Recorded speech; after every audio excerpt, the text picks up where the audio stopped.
Bien, bonjour.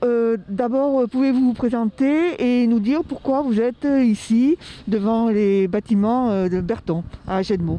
Alors, je m'appelle Marc Vernier, je suis président de la Chambre de métier des Landes, membre évidemment du bureau de la Chambre régionale. Pourquoi nous sommes ici aujourd'hui dans cet établissement public que sont les communautés de communes, etc. Eh bien, tout simplement parce que c'était déjà une volonté de rapprocher nos services économiques auprès de nos artisans, de nos ressortissants, le plus près d'eux et donc forcément sur leur propre territoire.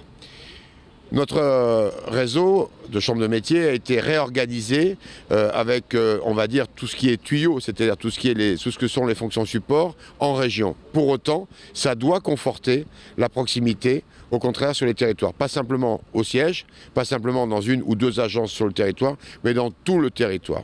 Il se trouve que la législation a en plus évolué, puisque un décret de tout récent, du mois de février, nous engage à créer des commissions territoriales par territoire sur la base des EPCI, communautés d'agglomération, de façon à ce qu'il y ait des élus référents, qu'il y ait des techniciens référents sur ces territoires qui sont eux-mêmes habitants de ces territoires et qui vont ainsi pouvoir travailler spécifiquement et en étant le plus près possible pour l'artisan. Ça lui évite d'avoir à se déplacer au siège pour tel ou tel document dans la vie de son entreprise. Donc c'est ce que vous allez essayer de mettre en place maintenant, quoi. Alors, c'est non seulement ce qu'on essaye de mettre en place, mais c'est ce que nous allons mettre en place.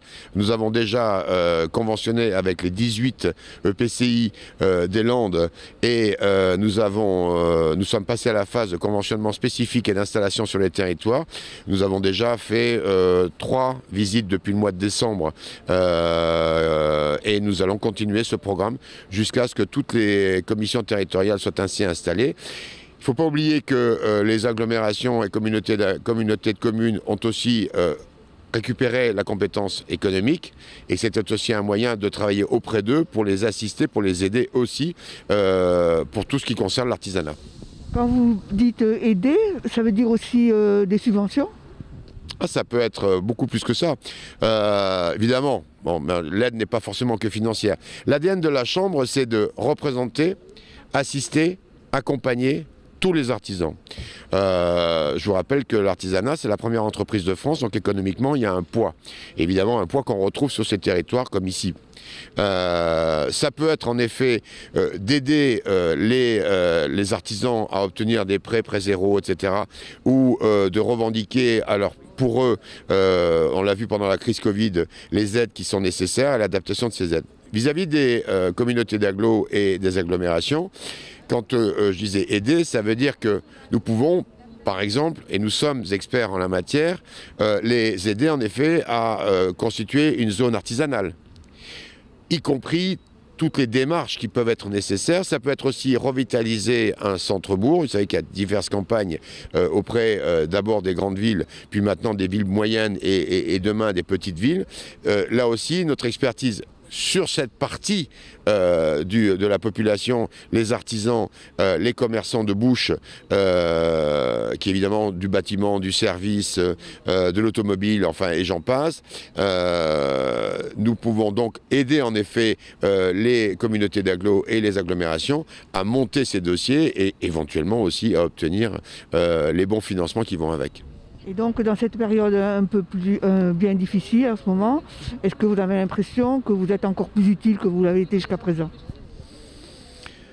Plus utile dans le sens où plus de gens aujourd'hui, artisans et élus locaux, ont, je crois, bien cerné les capacités qu'avait la Chambre. Vous savez, la Chambre de métier a toujours été, les chambres de métier ont toujours été dans cet ADN-là, dans cette démarche-là. Ils savaient faire, par contre, on ne savait peut-être pas bien le faire savoir.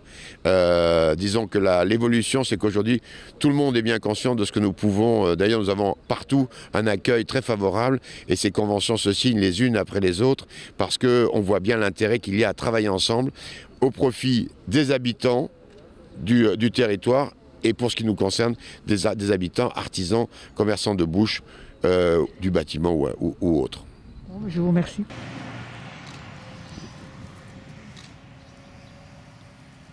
Merci.